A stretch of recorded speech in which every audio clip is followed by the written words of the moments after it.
Maintenant, le cours passé, qu'est-ce qu'on a fait? On a importé le package Panda. Ensuite, on a essayé de charger nos fichiers, c'est-à-dire lire les données. Maintenant que nous avons fait ça maintenant, dans ce cours-là, qu'est-ce qu'on va faire aujourd'hui? On va essayer d'inspecter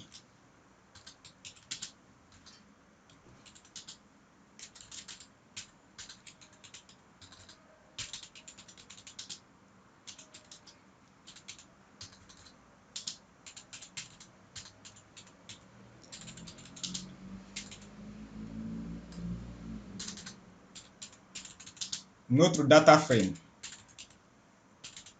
Et pour cela, on aura besoin de deux méthodes particulières. Trois méthodes particulières. Première méthode, je vais les mettre en valeur quoi. C'est shape. Deuxième méthode, ça serait info. Et enfin, nous aurons la méthode head. Toutes ces méthodes et attributs sont des méthodes et attributs des data frames. Donc ici, il faut transformer ça en markdown. Voilà. Donc la première des choses, c'est quoi? Je vais commencer par la méthode head. La méthode head nous permet d'afficher par défaut les 5 premières lignes d'un data frame. Pour cela, on va s'intéresser uniquement d'abord sur le DF1, c'est-à-dire data frame 1. Si j'appelle head sur DF1, comme vous pouvez le voir, il nous affiche les 5 premières lignes, c'est-à-dire de 0 à 4, ça fait 5 premières lignes. Mais là, je peux mettre, par exemple, je vais dire que je vais afficher juste les 2 premières lignes. Il suffit d'indiquer le nombre de lignes que je vais afficher. Si je veux, par exemple, 20 premières lignes, je passe automatiquement, vous aurez 19 ici. Donc, c'est vraiment facile. Python nous permet de faciliter très bien la manipulation. Donc, mais si je ne mets rien par défaut, ce sont les 5 premières lignes. Ça, c'était la première méthode de manipulation. Deuxième méthode. Maintenant, pourquoi vous pouvez vous demander pourquoi on fait toutes ces méthodes-là, pourquoi on ne commence pas l'analyse directement? Parce que vous n'êtes pas sans savoir qu'aujourd'hui, il n'y a pas une formation, c'est-à-dire linéaire, typique des profils data scientist. Tout simplement parce que la data science, c'est l'association de plusieurs domaines. Donc, nous pouvons citer l'informatique. Ensuite, nous avons les mathématiques. Nous avons également le business. Donc, il faudrait au maximum, même si on n'est pas un profil, on n'est pas, c'est-à-dire calé dans ces domaines, mais nous devons être en mesure d'avoir le maximum ou le minimum de connaissances dans ces trois domaines, ce qui peut faire de toi un profil intéressant. C'est pourquoi dans ce contexte-là, avant d'analyser quoi que ce soit, vous devez comprendre dans quel contexte vous êtes et comprendre quels sont les types de données que vous avez. Donc ici, on a affiché les 5 premières lignes pour bien voir. Maintenant, deuxième méthode, quand je reviens, c'est la méthode ici, info. Ou si vous voulez, je vais commencer maintenant par shape. Cette shape n'est pas une méthode quant à lui, c'est un attribut. Qu'est-ce qu'il lui donne? Quand on prend le shape en anglais, ça veut dire forme. Il nous permet de donner la forme de notre data frame. Simplement, ça veut dire quoi? Il nous retourne un tuple. Le tuple là signifie que nous avons 700 observations ou autrement dit 700 lignes puisqu'on a dit un data frame, c'est un tableau matriciel qui est constitué de lignes et de colonnes.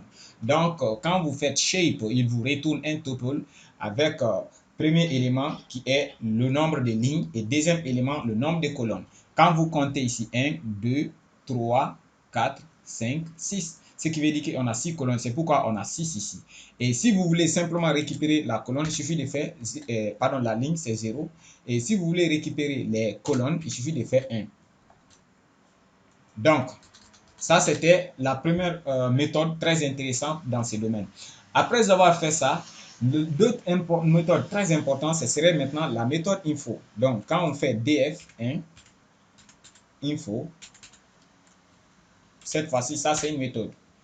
Et cette méthode est vraiment très intéressante. On pourrait dire même que c'est aussi shape là est compris. Pourquoi je dis ça? Regardez, il vous dit qu'on a 700 lignes, mais pour le moment, il y a des données manquantes sur certaines colonnes. C'est pourquoi on a certaines lignes, je m'excuse, qui commencent par, c'est-à-dire 0 jusqu'à 699. Maintenant, il nous donne encore le nombre total de colonnes qui est 6 ici.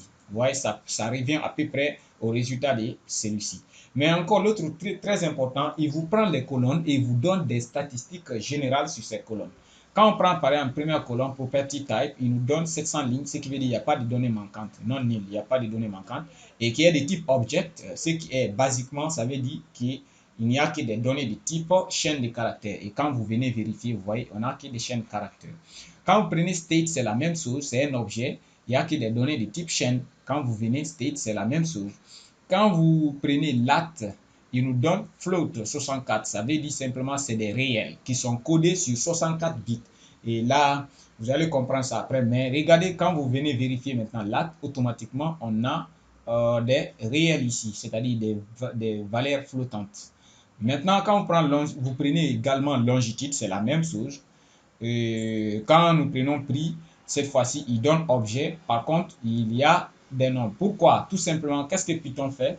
Lorsqu'il croise des caractères autres que nombres dans une colonne, automatiquement, Panda va attribuer le type chaîne à cette valeur, puisque dollar là, il ne reconnaît pas dollar comme un nombre, non plus la virgule également. Vous voyez?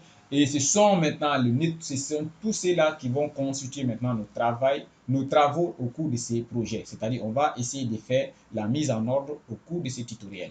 Donc, bref, comme vous pouvez le voir, ceci sont quelques méthodes très intéressantes lorsqu'il s'agit de bien étudier la structure d'un data frame et de bien comprendre ensuite, de pouvoir appliquer certains traitements en connaissance de cause.